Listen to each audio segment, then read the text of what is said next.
एक कविता विशेष सुना देता हूं जिसने मेरी औकात इन बड़े कवियों के बीच उठने बैठने लायक बनाई। बाद में नहीं हूं, आप जैसे अच्छे श्रोताओं के बीच में हूं। मैं तमाम लोगों को प्रणाम करता हूं और वो कविता सुना देता हूं। पीछे के लोगों का भी ध्यान चाहता हूं। पीछे वाले लोग इसलिए ताली नहीं बजाते हैं क्योंकि वो अति पिछड़े वर्ग से आते हैं। नहीं, आप लोगों की जिम्मेदारी। देखो, तालियां इसलिए बजवा लेता हूं खान साहब, क्योंकि हर चीज का आपका हर जन्म का कोटा फिक्स है साहब। आपको एक जन्म में कितनी सांसें लेनी, कोटा फिक्स है। तालियां वालियां बजाने का भी कोटा फिक्स है, तो खत्म करो उसको। नहीं खत्म करोगे तो अगला एक विशेष जन्म देगा भगवान, जिसमें घर घर जाके ढोलक के साथ बजानी पड़ेगी। इसलिए बात ही खत्म करो। अभी एक कविता सुना देता हूं आपको। इस कविता का जन्म कहां से हुआ? इस कविता का जन्म हुआ जब पिछले अमेरिका के राष्ट्रपति जॉर्ज बुश इराक के दौरे पर गए तो एक इराकी पत्रकार जैदी ने उन पर जूता फेंका। ये एक अंतर्राष्ट्रीय घटना थी जो सबने देखी सुनी। आप पढ़े लिखे लोग हैं, सबकी नजर में आई कि जैदी ने वो जूता फेंका। जूता बुश के पीछे गिरा। बुश ने ऐसे गर्दन बचाई। जूता बुश, बुश जूता टीवी पर 6 महीने तक दिखता है। छोटे छोटे बच्चे एनिमेशन गेम खेलने लगे। मैंने बुश को इतने मारे, मैंने बुश को इतने मारे। मैंने जैदी से पूछा, मैंने कहा तुम तो बहादुर कौम, तुम तो बम फेंक के मारा करते थे, ये जूता कब से फेंकने लगे? उसने कहा, जी देखो सुंदरानी जी, बम फेंक के मारो, निशाना चूक जाए तो आदमी बच जाता है। एक बार जूता फेंक के देखो, अगले को लगे नहीं लगे, अगले का काम तमाम जरूर हो जाता है। मैंने कहा कमाल का जवाब है साहब। बुश पर वो जूता पड़ने के बाद अपने हिंदुस्तान में एक क्रम चला, कभी इस पर, कभी उस पर, कभी इस नेता पर, कभी उस नेता पर, कभी इस भ्रष्ट नेता पर, कभी उस भ्रष्ट नेता पर। अभी पिछले महीने कांग्रेस के एक नेता पर दिखाया गया, चलाया गया। मैं नाम नहीं लेना चाहता वरना आप समझ जाएंगे कि मैं जनार्दन द्विवेदी की बात कर रहा हूं। हाँ। तो वो जब जूता लगातार चला, भ्रष्ट नेता जूता, युवा पीढ़ी आक्रोशित हो जाए, उठा करके जूता फेंक दे, नेता जूता जूता नेता लगातार टीवी पर दिखा तो लोगों ने जूते को बधाई दी। बोले कमाल है जूते भाई, तुम्हारा तो जलवा है, इस समय शाहरुख और ऐश्वर्या से ज्यादा तुम दिख रहे हो। तो मैंने भी बधाई दे दी। मैंने कहा जूते भाई बधाई। मेरा इतना सुनना था कि जूता रोने लगा। मैंने कहा क्यों रो रहा है? बोले तमाम लोगों ने बधाई दी, अफसोस नहीं हुआ, लेकिन अशोक सुंदरानी जब तुम्हारे जैसा कवि मुझे इस बात के लिए बधाई देता है तो कहीं दिल टुकड़े टुकड़े होता है, अफसोस होता है। और आज तक हिंदुस्तान के किसी कवि ने मुझे कविता लिखने का विषय नहीं समझा। तुम राजस्थान की वीर भूमि जा रहे हो, सुजानगढ़ जा रहे हो, जहां एक छोटा मोटा हिंदुस्तान तुम्हारे सामने होगा। अगर मेरा दर्द तरीके सलीके से रख पाए तो मैं धन्य हो जाऊंगा। जूते का वो दर्द देश के सबसे अच्छे श्रोताओं के बीच में रखता हूं, पूरे विश्वास के साथ। एक पल के लिए मान ले कि मैं जूता हूं, जूते का दर्द अशोक सुंदरानी की जुबानी। बस ये मान ले कि जूता आपसे बात कर रहा है कि हम कभी, खान साहब, मां सरस्वती ने इससे अच्छा कुछ नहीं लिख पाया, उस अल्लाह ताला ने इससे अच्छा कुछ नहीं लिखवाया। बस विश्वास की रक्षा करिएगा कि हम कभी कपड़ों से, कभी चमड़ों से मढ़े गए। तो ही 3 चीजों से बनता है जूता साहब, कि हम कभी कपड़ों से, कभी चमड़ों से मढ़े गए। किसी का बहुत प्यार आया तो हम सितारों में भी जड़े गए। शादी के समय आपकी राजस्थानी सितारों जड़े जूते जुतियां दूल्हे दुल्हन खूब पहनते हैं। किसी का बहुत प्यार आया तो हम सितारों में भी जड़े गए। हमने आदमियों की तरह कभी फर्क नहीं रखा अपनों में और गैरों में। हम जितने समय तक भी रहे, ईमानदारी के साथ रहे लोगों के पैरों में। हमने नुकीले पत्थरों का दर्द भी अपनी छाती पर सहा, लेकिन प्रतिरोध के स्वर में एक भी शब्द उफ का नहीं कहा। आप लोगों ने इतने लंबे समय के त्याग, तपस्या और बलिदान का हमें ये क्या सिला दिया? हमें कोई पुरस्कार देने के बजाय उल्टे हमारा कलेजा ही जला दिया। और हम अब तक आशिकों पर पढ़कर ही बहुत खुश थे यार, फिर हमें क्यों इन नेताओं पर चला दिया?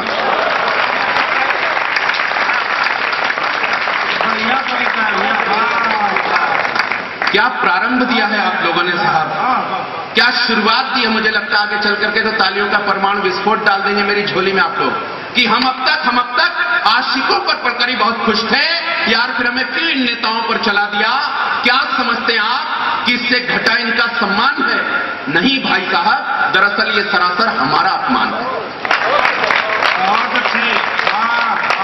क्या समझते हैं आप, इससे घटा इनका सम्मान है? नहीं भाई साहब, दरअसल ये सरासर हमारा अपमान है। उड़ाया गया हमारा उपहास है, क्योंकि इन भ्रष्ट नेताओं से ज्यादा गौरवशाली हमारा इतिहास है।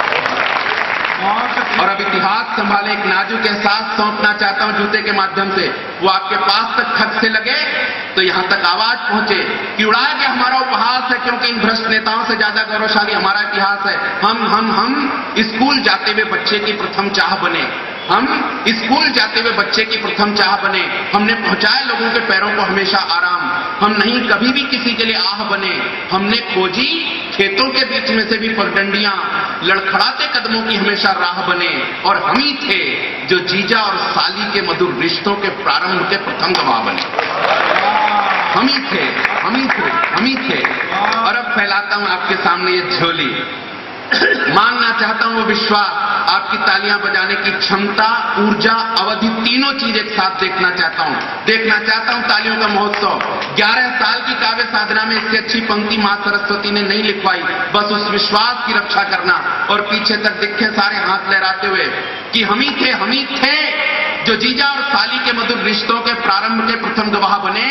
हमने सर्दी की चुभन और गर्मी की तपन, हमने सर्दी की चुभन और गर्मी की तपन दोनों को बराबर सह के लोगों को उनकी मंजिलों तक पहुंचाया। और जब हम उतरे मर्यादा पुरुषोत्तम भगवान श्री राम के चरणों से, तो अयोध्या का शासन 14 बरस तक हम ही ने चलाया।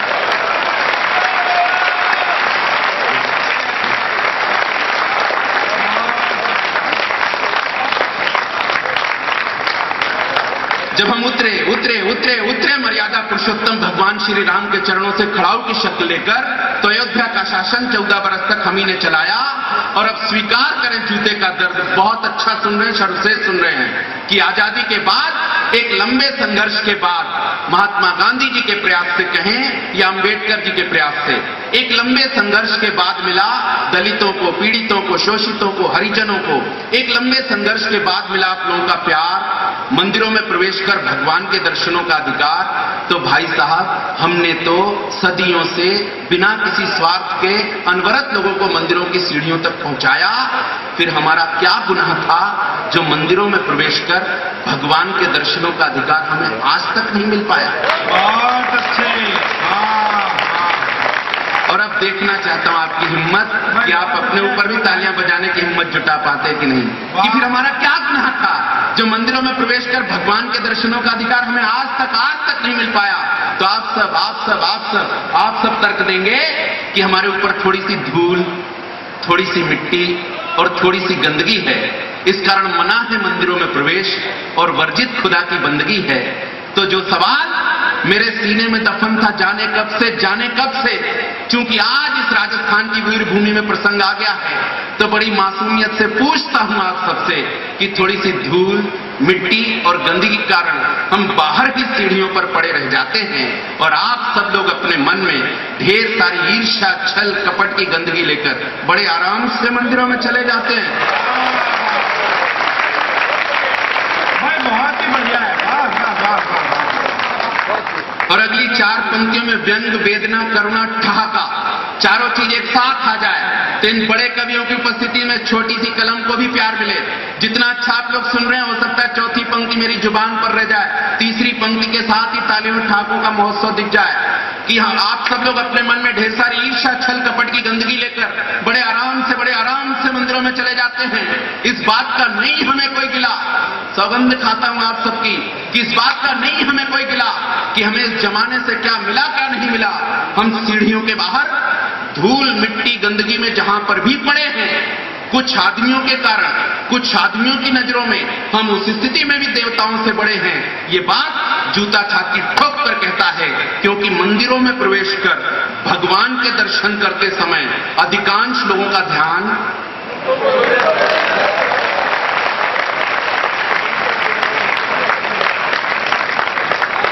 इस बात का नहीं हमें कोई गिला कि हमें इस जमाने से क्या मिला क्या नहीं मिला। हम सीढ़ियों के बाहर धूल, मिट्टी, गंदगी में जहां पर भी पड़े हैं, कुछ आदमियों के कारण, कुछ आदमियों की नजरों में हम उस स्थिति में भी देवताओं से बड़े हैं। ये बात जूता छाती ठोक कर कहता है, क्योंकि मंदिरों में प्रवेश कर भगवान के दर्शन करते समय अधिकांश लोगों का ध्यान भगवान से ज्यादा हम जूतों पर रहता है, क्योंकि उन सबका मानना है प्रत्येक क्षण, प्रति पल कि भगवान के दर्शन आज करो या कल, भगवान तो यही मिलेंगे।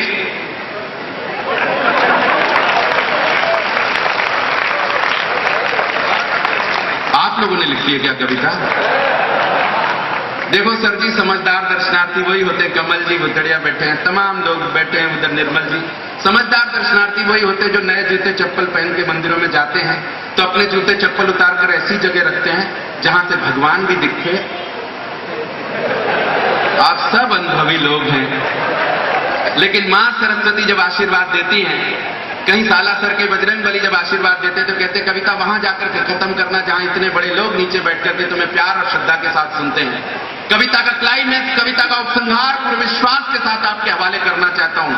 मैंने बार बार कहा इससे अच्छा माने कुछ नहीं लिख पाया कि कोई फर्क नहीं पड़ता, बस सबसे ज्यादा ऊर्जा देना कि कोई फर्क नहीं पड़ता कि हम कहां कहां नहीं पहुंचे। हमें तसल्ली और खुशी इस बात की है कि हम कहां कहां पहुंचे। हम लोगों के मकान, लोगों के दुकान, लोगों के कारखाने, लोगों की मिल तक पहुंचे। भाई साहब हम ही थे जो जिद पर आए तो लोगों के जिगर, लोगों के दिल तक पहुंचे। और जब हम पड़े हिंदुस्तानी सैनिक के पैरों में तो दुश्मनों को खदेड़ने कारगिल तक पहुंचे।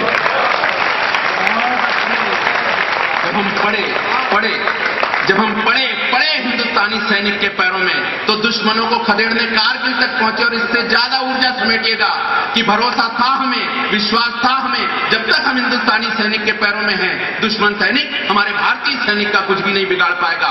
हमारा सैनिक एक हाथ में तिरंगा और बंदूक लेकर जरूर जरूर सरहद के उस पार जाएगा, लेकिन तभी मेरे विश्वास की किरण गहरे अंधेरे में कहीं जाकर के फंस गई। दुश्मन सैनिक की एक गोली आई, मुझे और मेरे विश्वास को चीरती हुई उस भारतीय सैनिक के पैरों में धंस गई। तब से पहली बार समूचा ये गरिमा में सदन माफ करे मुझे, तब पहली बार समस्त जूता संस्कृति को भूलकर पहली बार मेरी जुबान पर कोई बड़ी भद्दी सी गाली आई थी, क्योंकि किसी भ्रष्ट नेता ने मेरी खरीद तक में दलाली पाई थी। पहली बार मेरी जुबान पर कोई बड़ी भद्दी सी गाली आई थी, क्योंकि किसी भ्रष्ट नेता ने मेरी खरीद तक में दलाली खाई थी। इसके बाद भी भाई साहब ये जहां हैं भले हैं चंगे हैं। इन्हीं के कारण देश की आधी आबादी के लोग भूखे हैं, नंगे हैं। इन्हीं के कारण सारे झगड़े, फसाद और दंगे हैं। दंगा इनके लिए सिर्फ कुर्सी का खेला है और इन दंगों को मासूमों ने और हम ही ने सबसे ज्यादा झेला है। और अगली कविता की सर्वश्रेष्ठ पंक्ति खान साहब आपके चरणों में देता हूं, आपके सुजानगढ़ की कौमी एकता के चरणों में देता हूं कि इन दंगों को मासूमों ने और हम ही ने सबसे ज्यादा झेला है। पिछले दंगे के बाद जब नेताजी ने अपनी कुर्सी मासूमों के खून से धोई थी तो सीता की चप्पल सलमा के सैंडल के गले लिपट करके फूट कर रोई थी। इसलिए तालियों को समेटिएगा। इसलिए अगर हम कपड़े के हैं, चमड़े के हैं, तो हमें बेशक काटिए, छांटिए, चुभोइए, किलों से अपने पैरों में लाने के लिए कई टुकड़ों में बांटिए। अगर हम प्लास्टिक या नायलॉन के हैं तो हमें बेशक तपती भट्टी की आंच में जलाइए, गलाइए, लेकिन भगवान के लिए हमें इन भ्रष्ट नेताओं पर मत चलाइए। हमें इन भ्रष्ट नेताओं एक तेवर वो है जो अलबेला जिसके रूप में आप तक पहुंचता है, फिल्मी गीतों की पैरोडी के रूप में। उन्होंने फिल्मी गीतों की पैरोडी सुनाई लेकिन कारण नहीं बताया आपको। झलक दिखला जा, धन झलक दिखला जा। दरअसल असल बात यह थी कि जब इनकी शादी हुई और ये हमारी चची जान को अपने साथ लेकर आ रहे थे, आप जानते हैं लड़की की विदाई होती तो बैंड वाले गाना बजाते, आगे आगे बैंड वाले गाना बजा रहे थे। दिल में बसा के प्यार का अरमान ले चले, हम आज अपनी मौत का सामान ले चले। तो चाचा उसी दिन से ठीक पटरी पर आ गए। अच्छा, रिंगटोन बड़ी बड़ी गड़बड़ करवाती है साहब। एक आदमी मुर्दे को, अर्थी को कंधा दे रहा था, किसी को जरूरी फोन मिलाया, जैसे ही फोन मिलाया तो दूसरे की रिंगटोन बजी, अकेले अकेले कहां जा रहे हो, हमें साथ ले लो जहां जा रहे हो। बत्ती गुल हो गई भाई।